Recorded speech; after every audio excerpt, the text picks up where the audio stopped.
May I interrupt you?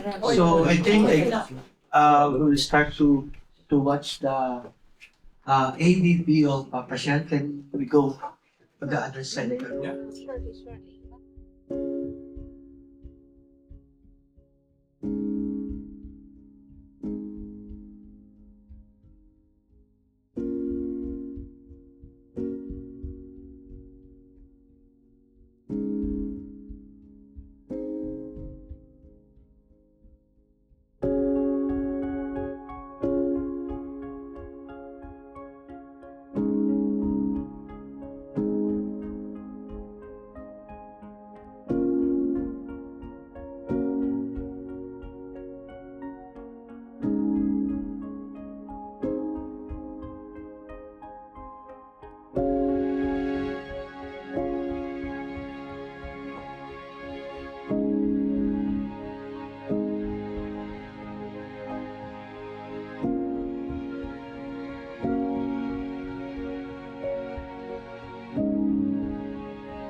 Kjell känner jag att vi saknar dig. Det är svårt att prata när jag är så ledsen. Men för din skull ska jag försöka säga några ord. Vi var ju grannar, så det var nära att gå till dig och prata en stund. Och äta glass som vi gillade. När vi firade födelsedagar, kalas, fester, så ville du ha Janne-tårta som vi kallade. Så nu min kompis, var det så bra. Så ses, så hörs vi. Så småningom om vi saknar dig. Och vi är kompis.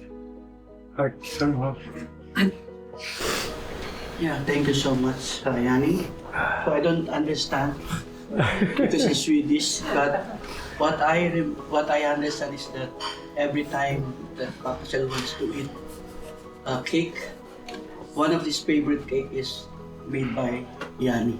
Yes. Yeah. That's what I understand. The torta. What I will remember about Morfar is his sense of humor. I have never met anyone who was funnier than Morfar Kjell. For example, he always liked to say, everything you drank, if you had a certain color, it was elephant piss. And the funny story is that when Morfar and Mama took me and my brother on a road trip through Norway, when we crossed the board from Sweden to Norway, Morfar started to say that, well, kids, watch out, because we're gonna get stopped by the police. And when they come, you have to take a shot, a vaccine shot. In your ass. So me and my brother, we were so afraid all the trip. The only thing we could think of was that vaccine shot, which never came because he just made it up. And but he did laugh very much about it. I laughed too, because I was a little corner of the joke. Yeah, he loved to always be funny, and that's what I'm gonna remember about him. His sense of humor, and what a fantastic role model he has been for all of us. He was kind, righteous. Never met anyone more righteous than Morfar. Well, that's all. I don't know what to say. I could stay here and talk all evening, but someone else wants the mic. Mitt namn är Lars och jag har varit bekant med Kjell över 20 år. Och sen var han som en morfar eller farfar till mina barn. Men de var alltid välkomna. Och sen var de så glada barnen. De fick en sån där liten som man handlade med. Och de tyckte det var roligt att gå till Kjell också. De visste att de fick en liten peng. Jag var alltid tacksam när det kom. Så, och jag själv så, när man pratade med Kjell så hade man ett problem och berättade för honom om att ta det lugnt, Lars. Vi fixar det. Vi gör bara så här. Och det gjorde man som han sa. Så han fixade det. Så han var mycket clever. Mycket clever. Det var så. Och som jag säger också med barn. Mycket, mycket duktig. Och jag kommer ihåg när han hade hunden.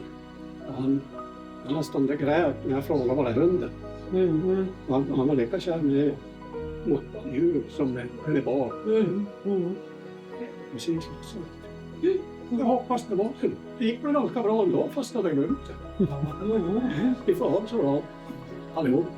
Okay, good afternoon, everyone. Thank you for all of your comments here.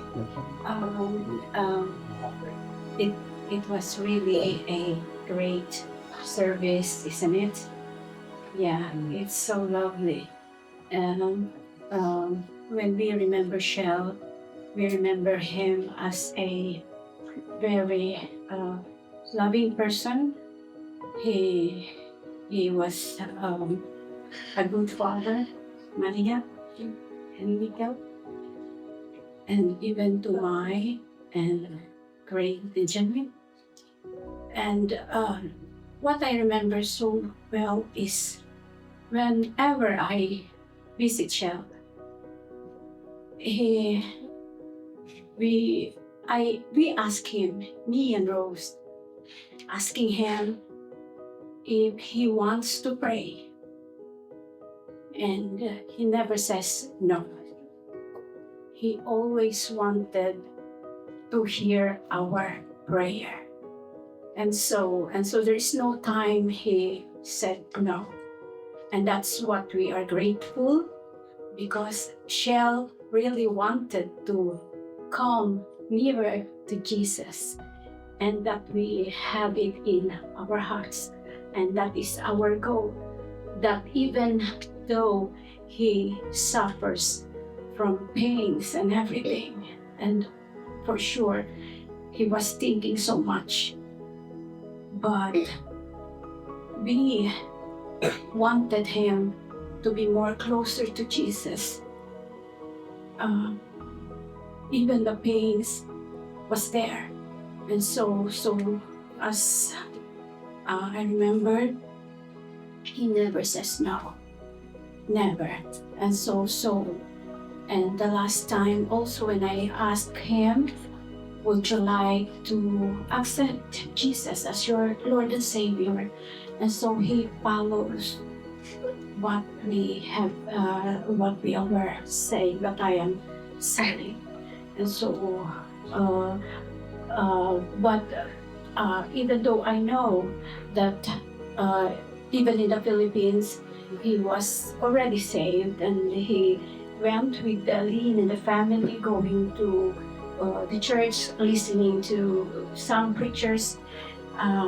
But we continued here in Sweden that he for sure near Jesus, and so that we are so thankful for that. So yeah, thank you so much. Victoria. Jag har inte så mycket minne med någon Kjell, men jag var jätteliten. Jag var typ bara 1 år gammal. Men jag kommer ihåg när jag var 6.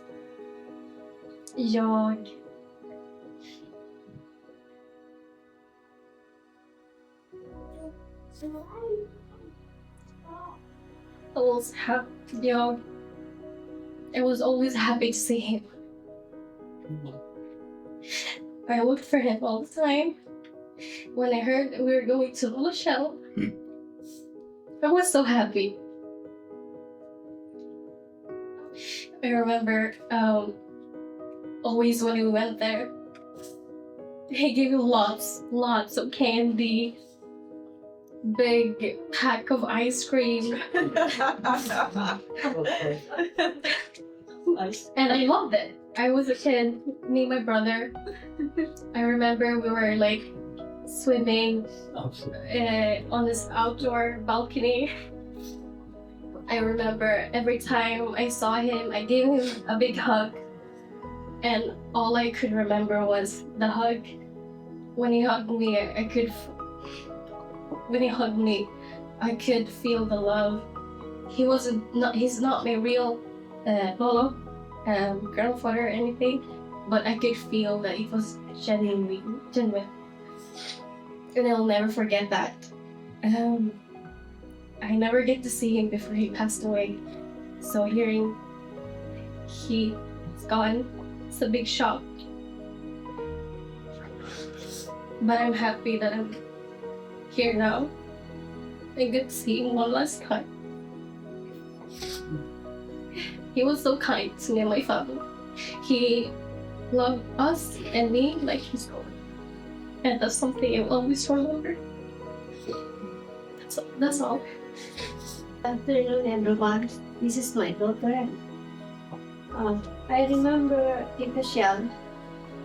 That is 2004. 2004. Tita Len and Tita Shelly invite me in the.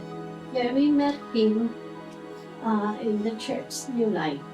And then I'm very surprised that is first time in my life to see Tita Len. She said, "No, come over. Are you Filipino? Yes.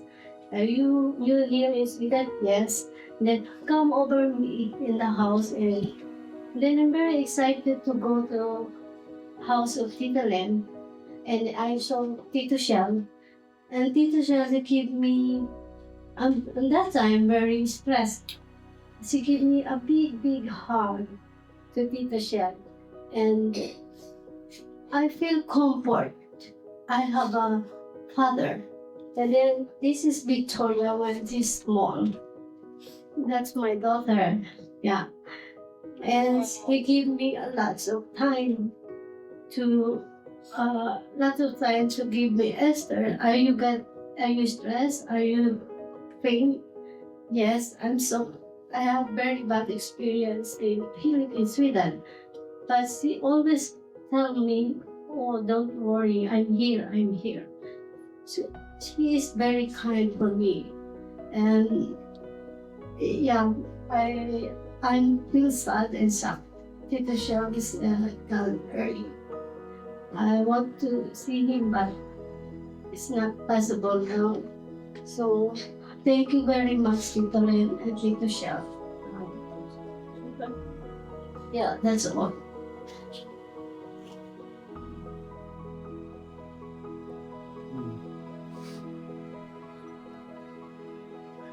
My name is Ivan, and relative to Beron. I got to know Kjell when I was young, maybe around 16 to 18, somewhere there. No. 7 years old. 7 years old. But the earliest memories I have of him was when I was around 16 to somewhere around there. And he always had a very fun memory that he would like to tell me over and over and over and over again. And that is, we met during midsummer and I accidentally opened a surströmming, what do you call that? Fermented fish. And it got into my eye and my clothes. Oh my God. And that memory Kjell keeps sharing to me because, you know, he enjoys it. And he laughs so big. And on that point, I got to see his playful side, which always carried over. And then at that time as well, as many of you have shared, he was very generous. I remember those moments he would always give ice cream and always piggelin and piggelin, yeah, piggelin. Päron split, yes. 15 bird. Yeah. So that's my early memory of him. And then when I came into adult life, I got the privilege to work with him. And there, I still got to see his playful side. It actually didn't vanish. Even though he had big responsibilities, he was still playful. And another funny memory I remember him telling is that he would always prank the new workers. So he would tell them, the new employees, you go get this big container, 1 cubic, take the forklift and drive to the neighboring company. And he would tell them to get a specific gas. So when he comes to the place with the forklift, the foreman there that received him opened the container and he started waving his arms. And the workers are scratching, what's he doing? What is he trying to get in? And then Farfar Kjell pranked him because he said a technical term for air. In Swedish, he was just putting in air. And he would drive off very angry and storm off and, almost destroy the container. So he was always very playful, even at work. But even though he was very playful, I still remember his seriousness. And he is one of the few men I know who is the same at work and at home. He didn't try to please people ever. He was who he was. And even despite the place being full of men, especially older men, he didn't give in to other women. He never talked about other women. He always stayed faithful. He never engaged in inappropriate conversations. And that's just who he was. And another important thing that, as Tita Mai, I got to learn the leadership style from him. And from him, I learned that fewer words actually meant more. You don't need to continue to talk and talk and talk and talk. He said his point and it's done. And if you didn't like it, well, sorry for you. And he's also a man who always supported. He always worked behind the scene, and no matter what, he supported. Because of him, I was allowed to travel all the way Nordic, Europe, and work because of his support. And I'm forever grateful for what he has done. And he never wanted to take the spotlight. He always worked behind the scenes. And I remember the previous manager that worked before Kjell, that had his office, which he took over after, had lights. Red, do not enter. Green is allowed to go in. But Kjell removed it. He didn't want that barrier between his workers. And he was very humble. And he was very liked by all the terminal managers around here in Nordic. And it was sometimes though butt to butt to some people because he's very firm. He doesn't budge when it's nonsense. And I know that I will always remember all the great things he has done.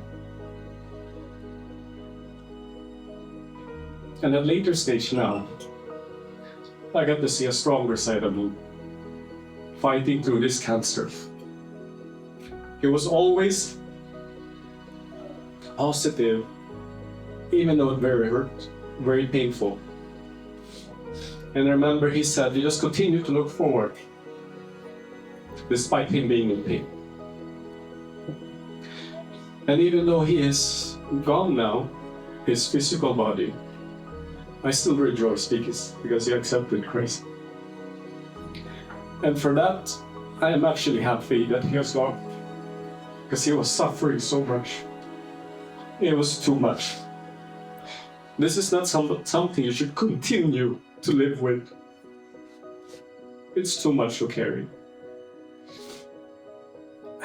So I know it hurts, but I'm grateful that he's resting. He doesn't need to suffer anymore. So to Kjell,